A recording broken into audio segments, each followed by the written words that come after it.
Day 7. The next morning was filled with orders. Each cabin had an assigned location. We were to display for the parents what we do at camp. There were no protests or shouts of outrage. There were parents on the way, and it was easier to follow directions. Our assignment was the craft area. Out came the headdress and bookends. According to Mr. Bradshaw, we were to make name tags. Using up a box of index cards, we completed nameplates for every child in camp. Dominic, Spider, and Martin went around delivering the tags. There were 6 boxes of blank cards still unused and plenty of time. Aaron was the first to see this and start to work. He scrawled a label for the Indian headdress. He carefully printed Indian headdress and placed the card next to the artifact. Then he started on the bookends. Benny, Thomas, and I caught on. Each started making tags for trees, wheelchairs, drinking fountain, pool, nurse's station, leaf, rock, cabin door, toilet door, table, handicapped child.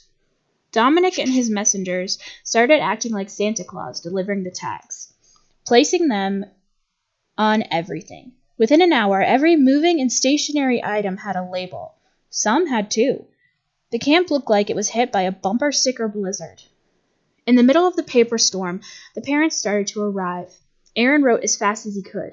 He had a label for each car, and the writers in each car a label identified the bearer as parent or friend of parent. Mr. Bradshaw was delighted by this flurry of activity. Everyone was busy. Everyone had a tag. The camp was a model of efficiency and order. That evening, he presented the parents and campers with a treat. Following dinner, we were invited to watch a film.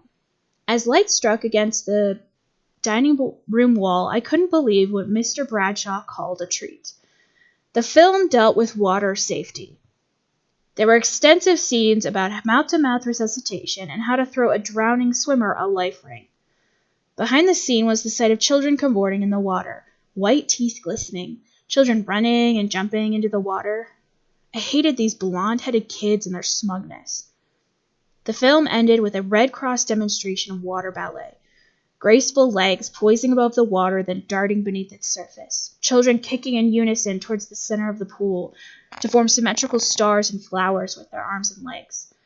The film ended without applause. That evening, camp was quiet. There was no singing. Dominic didn't tell any mafia epics. And those labels were like 100 spying eyes. They were everywhere. Reminders of who we were and what our place was in the order of things. Late into the night, I was awakened by a crash of ash cans and an erratic flashlight that shot right through into my face. In a stupor, I climbed out of bed and headed toward the noise. I thought one of the kids had gotten tangled up trying to go to the bathroom. The noise of crashing and thrashing about increased as I got closer. It was Mrs. Nelson. She was lying on the ground with this big smile and one upraised eye, her flashlight swinging wildly. She was totally inebriated. No, she was blind drunk. In her hands, she had a dozen or so labels. She threw her head back and in a slur of perfection declared, "See here? I got 'em, all of 'em." Well, not quite, I thought, but you've got the idea. I picked her up and we weaved together through the camp toward her cabin. Along the way, she would sway to rip off a label here and a label there. I started helping her in this purge. She smiled and giggled at the sight of help. Together, we did the deed. Day 8. Next morning, everyone asked who had removed the labels. Even Mr. Bradshaw was missing. He was off on another fundraising junket. There was speculation that the Good Camp Fairy had made the visit. Spider was convinced it was the Green Hornet. Aaron voted for Mr. Clean. Martin speculated that bears did it. The questioning and hypotheses about our benefactor raged between breakfast cereal, fruit, and rolls. It's funny how heroes must always be bigger than life. Like the surprise and wonder of finding the sky, revolution can't be planned. It happens when you least expect it. Its clerics are not bigger than life, but humble and simple souls, like the person next to you. Revolution is a Rosa Parks who decides one day not to ride in the back of the bus, or a Navy nurse named Mrs. Nelson who suddenly refuses to let her children be condemned to a label. Throughout the hubbub, Mrs. Nelson sat in a corner, holding her head and nursing a cup of coffee. As curiosity crescendoed, I informed these seekers of the truth that I know who did it. It was a pleasure to know that although I couldn't act like a rebel, I at least could identify one if the chance presented itself.